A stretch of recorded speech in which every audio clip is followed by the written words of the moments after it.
back, you know, and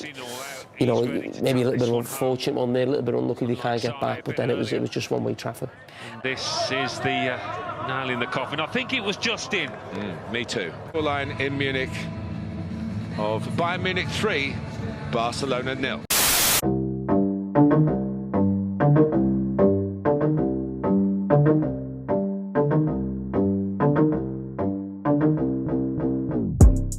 It has been said that in order to experience the sweetest taste of glory, one must first learn the benefits of failure.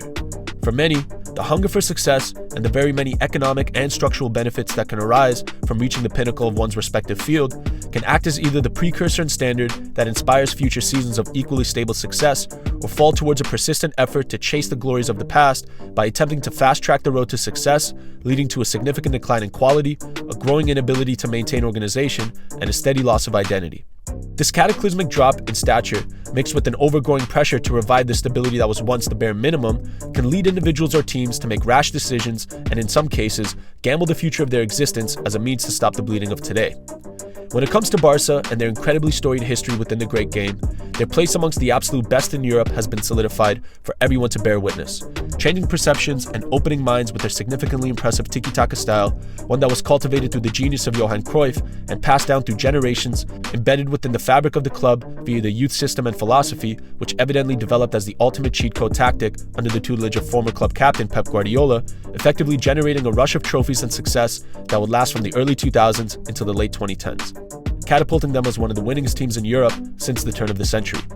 Since the beginning of their most prominent era in 2005 and their eventual downfall after 2018-19, the Blaugrana have won 10 Spanish league titles, far more than any other team since their meteoric rise, adding 7 Copa del Rey titles as well as 4 Champions League trophies in the process, with 2 of their campaigns in specific resulting in a complete rout in every competition they competed in, securing the treble in both 2009 and 2015. When it comes to the many divergent factors that dictate the stability and on-field success of a club in football, one of the most significant components to that success is the ability to secure quality signings within the transfer market.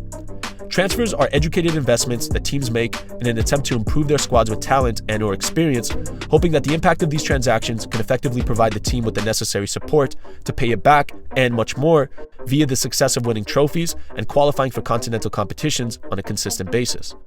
Throughout history, the business of transfer dealings have been an essential element within the success of some of the most noteworthy triumphs. From Madrid's golden era under Di Stefano to Bayern's monopoly over the German league since the 2000s, the constant cycle of reinforcing the squad every summer with the purchases of fresh, talented players has been an essential ingredient to the historical successes of some of the greatest teams in history. However, whilst the importance of fortunate transfers were deemed as an unavoidable necessity for almost all clubs to achieve or maintain success at the very top, for Barça, the importance of culture, identity, and togetherness were far more worthy of investment than anything else. Since their inception, the Blaugrana have always demonstrated their togetherness, a bond that has been built through the unity of being from the region of Catalonia.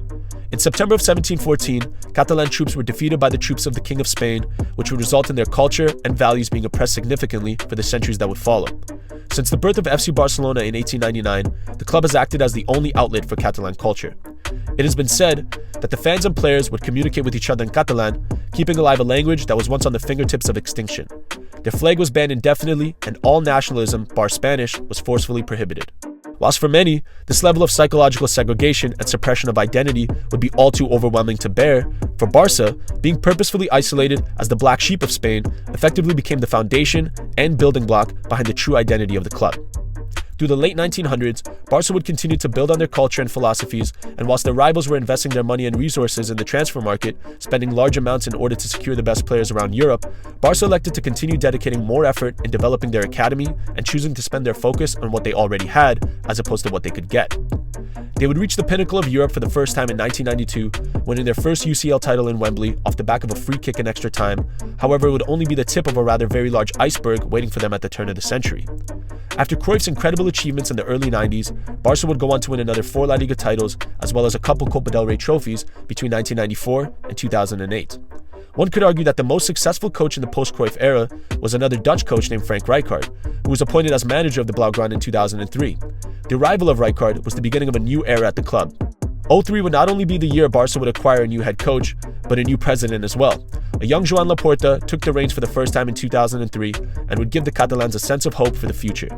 Rijkaard's Barça hailed names such as Puyol, Ronaldinho, Deco, and Eto'o, and it wouldn't take long before they would combine their culture, talent, and chemistry to topple the giants of Europe once again in 2006, securing the UCL for the second time. However, it would go all wrong for the Dutchman shortly after, failing to win a trophy for the 2 seasons that would follow, effectively being sacked after a 4-1 drubbing at the hands of Real Madrid. After careful deliberation, Laporta would reject the temptations of hiring one of the tried and tested managers in Europe, and instead elected to give the job to recently retired Barça B coach Pep Guardiola. The Spaniard would use his first summer in charge to completely overhaul the squad, offloading the likes of Ronaldinho, Deco, and Zambrotta, among others, and replace them with players from their academy, as well as specific players that could fit his style of play, such as Dani Alves, Seydou Keita, and previous La Masia product, Gerard Piqué. Under the guidance of Guardiola, Barça would heavily utilize their academy, introducing the likes of Busquets, Pedro, Boyan, and Thiago, as well as many others to the squad.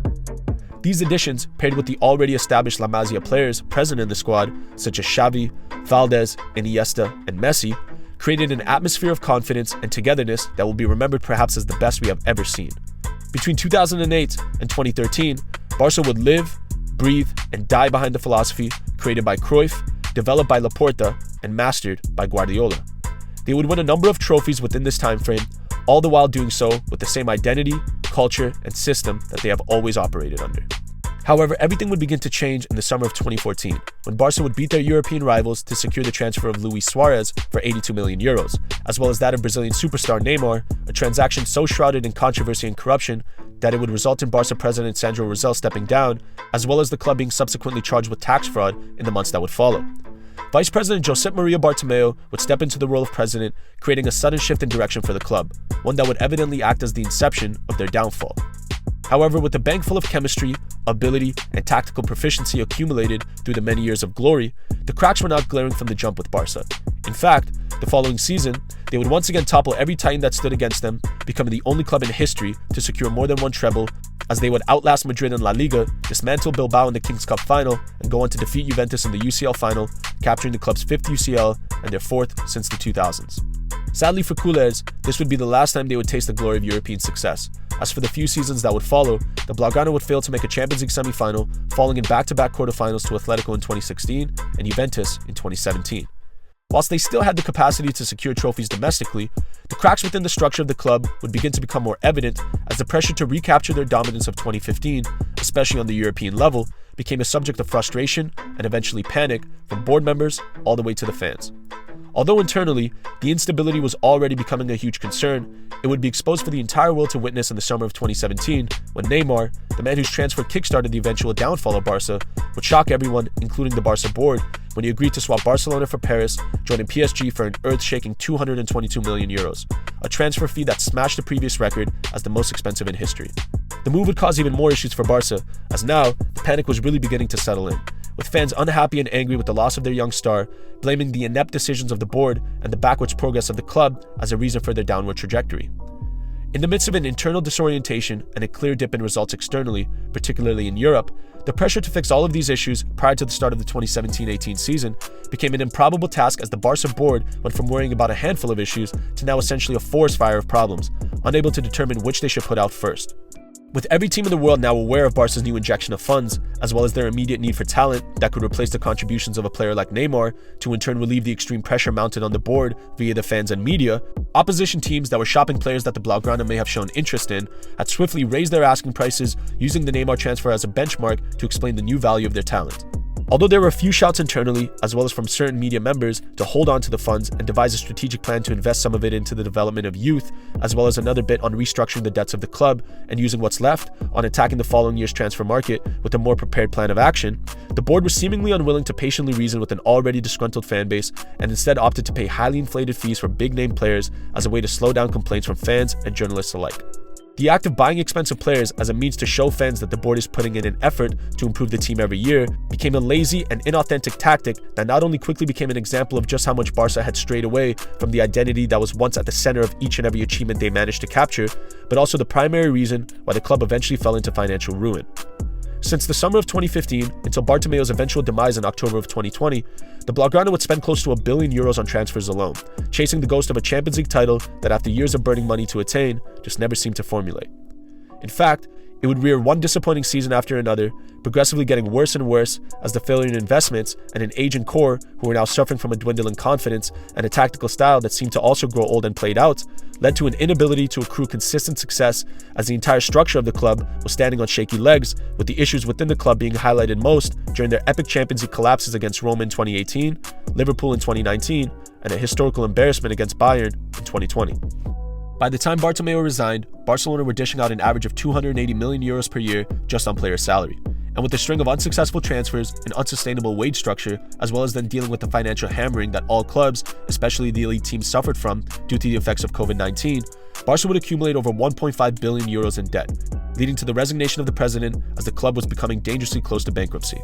There would be evidence of possible reform once former President Joan Laporta was once again elected to take charge of the club. However, it was no time to celebrate, as the club's financial nightmare forced many players within the squad to agree to defer as much as 60% of their wages in an attempt to keep the club from sinking. With the reality of the situation truly setting in, once it was determined that Leo Messi, the club's greatest player and financial asset, would have to leave due to their inability to register him for the new season, as La Liga's board demanded Barca cover their outstanding debts before agreeing upon any signings whatsoever. In the 2 seasons that would follow Messi's departure, Barcelona would reach new lows as a team, failing to make it out of their group in the Champions League, falling down to the Europa League in back-to-back seasons where they wouldn't find it much easier, still working to repuzzle the identity and confidence that propelled them to the pinnacle of greatness. They would recover some of their debt by selling 25% of their TV rights as well as 49.9% of their licensing and merchandising rights in exchange for large sums of cash, using it primarily for the purpose of recovering some of the club's debts, but also using most of what's left to dive back into the transfer market, where they've chosen to target players with expiring contracts and/or unfavorable situations as a way to strike better deals. Barca would also turn a corner in terms of their squad, as Laporta would once again pass on hiring a proven manager in Europe, instead electing to employ another former Barca legend with minimal experience in Xavi, who in his short time in charge has slowly attempted to re-inject the same values and passion that were once the epitome of what it meant to represent Barca. The Spaniard has chosen to follow his successful predecessors in terms of culture and formula, as more academy players are being promoted to the first team and preferred over some of Barca's biggest financial assets, as for the first time in over a decade, the club is united in their goal to reinstate the identity and structure of the organization over the protection or acquisition of any specific talent. Players like Pedri, Gavi, Araujo, and Balde have given the team a fresh energy, one that is unique to the time today, but also carries the pride and belief of everyone who has ever worn the Catalan shirt. With the growing dependability on transfers for all clubs, it wouldn't seem illogical to assume that no matter how much Barca recover, the culture, identity, and structure they had built from the early 90s until the late 2000s was so absurdly unique that it would be almost incomprehensible to try and emulate today. And with key players of the past reaching the end of the road, as well as possible evidence of the club still making questionable purchases in the transfer market, the resurgence of Barca is currently still at a point of question. Prior to the beginning of the 2022-23 season, Laporta noted that he and his board members took a big risk by reinvesting the leftover funds from their various sales to reinvest in the club by actively buying in the transfer market, and exclaimed how it was now essential that the club win trophies to keep up economically. And so far this season, the Blaugrana have done just that, defeating Madrid in the final of the Spanish Super Cup, sitting first place in La Liga with an opportunity to add a Copa del Rey and a Europa League trophy by the end of the season. Only time will tell whether Barca's gamble will pay off. However, what we know for sure is that with the hiring of Xavi and the re-establishment of Laporta at the helm, the Blaugrana are in the best hands they could possibly hope for. Perhaps they will never recapture the same success as they had achieved in previous decades. However, for Barca, the road back to the top of football is still a long journey away, with some of their best players still in the early stages of their careers and a growing camaraderie that hails similar traits to their ultra-successful squads of the past, effectively building a team from the inside out as opposed to the opposite. However, as the years progress and the process proceeds to kick into full gear, there will be an undercoating of unrest, as no doubt Barca's performances in Europe will ultimately be the standard in which they are judged upon by fans, media figures, and opposing teams. For now though, we await to see if the great Blaugrana of Catalonia can somehow rise from the brink of collapse and pull themselves back together, once again rekindling the identity and culture that gave meaning to their motto, N'est-ce qu'un club.